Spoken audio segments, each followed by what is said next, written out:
क्या आखिरकार खत्म हो गया कई महीनों से चला रहा विवाद? क्या दोनों पक्षों के बीच हो गया समझौता? और क्या मारपीट के आरोपों के बाद अब आज सुलह की नई कहानी आई है? जानते हैं इस पूरे मामले की बड़ी अपडेट। दर्शकों, आप देख रहे हैं उन्नति मोदी न्यूज। मैं हूँ अंश कुमार वर्मा। धामपुर में पिछले कई महीनों से चर्चा का विषय बना एक व्यापारिक विवाद अब आखिरकार सुलझता हुआ दिखाई दे रहा है। 30 जुलाई को संबंधित व्यापारी की ओर से जारी बयान के अनुसार कई माह से चले आ रहे विवाद का समाधान आपसी सहमति और समाज के वरिष्ठ लोगों की मध्यस्थता से हो गया है। बयान के मुताबिक व्यापारी ने बताया कि उन्होंने वासु चौहान से पगड़ी और 2000 मासिक किराए के रजिस्टर्ड एग्रीमेंट के आधार पर 10 वर्षों के लिए अपना व्यापार शुरू किया था। बताया गया कि एग्रीमेंट में होने के बाद से लेकर दुकान मालिक के निधन तक लगभग 9 से 10 महीने तक किसी प्रकार की कोई समस्या नहीं हुई, लेकिन दुकान मालिक की मृत्यु के बाद पारिवारिक परिस्थितियों में बदलाव आया, जिसके चलते दोनों पक्षों के बीच विवाद शुरू हो गया। व्यापारी का कहना है कि इस विवाद के दौरान कई तरह की घटनाएं हुई। उनके अनुसार उनके परिवार की प्रतिष्ठा को भी ठेस पहुंचाई गई और उनके साथ दुर्व्यवहार तथा मारपीट की घटना हुई। हालांकि अब दोनों पक्षों के बीच समझौता हो गया है।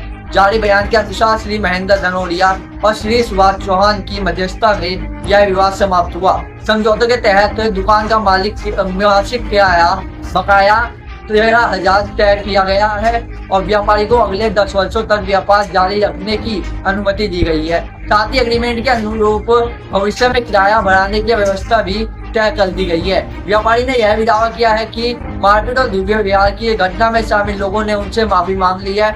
इसके अलावा मध्यस्थता करने वाले श्री सुभाष चौहान और श्री महेंद्र धनोरिया ने भरोसा दिलाया है कि विवाद के दौरान हुए नुकसान भरपाई कराई जाएगी।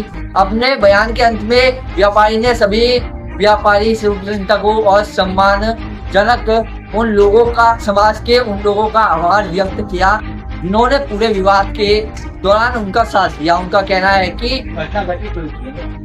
उसके बारे में आप हमारे चैनल के माध्यम से वो बताइए। मैंने आज सभी के सामने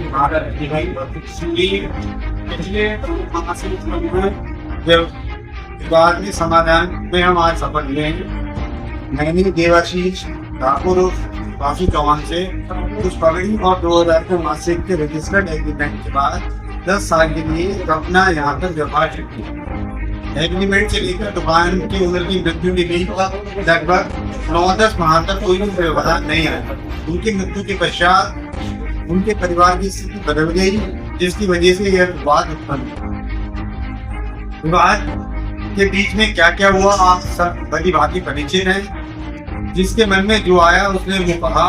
हमारे परिवार के सम्मान को भी ठेस पहुंचाने में कोई कसर नहीं छोड़ी गई, परंतु आखिर में श्री महेंद्र धनोरिया जी श्री सुभाष चौहान की मध्यस्थता से यह विवाद समाप्त हुआ।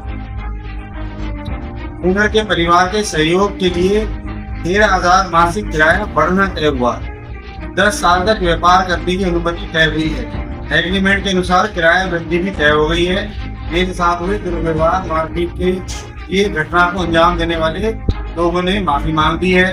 सदस्य श्री सुभाष चौहान और श्री महेंद्र धनोरिया जी ने विश्वास दिलाया है कि इस दौरान हुए नुकसान की भरपाई भी की जाएगी। सभी व्यापारी एवं सभ्य समाज के लोगों का मेरे साथ कंधे से कंधा मिलाकर खड़े होने के लिए धन्यवाद। अन्यथा इन परिस्थितियों में मेरे जैसा कोई भी मुझे जैसा साधारण व्यक्ति कभी भी टूट जाता। सभी का धन्यवाद है। यदि समाज का यह सहयोग नहीं मिलता तो उनके जैसे एक साधारण व्यक्ति के लिए इन परिस्थितियों का सामना करना बेहद कठिन हो जाता। फिलहाल यह जानकारी संबंधित व्यापारी द्वारा जारी सार्वजनिक बयान के आधार पर सामने आई है। यदि भविष्य में इस मामले में किसी अन्य पक्ष की ओर से भी कोई आधिकारिक प्रतिक्रिया या नया बयान आता है तो उन्नति मोदी न्यूज आपको उसकी जानकारी भी प्रमुखता से देगा। अगर आपको यह खबर महत्वपूर्ण लगी हो तो वीडियो को लाइक करें, अपने विचार कमेंट में लिखें और ऐसी ही निष्पक्ष एवं स्थानीय खबरों के लिए उन्नति मोदी न्यूज चैनल को सब्सक्राइब करें। मैं अंश कुमार वर्मा। अच्छा दर्शकों, नमस्कार।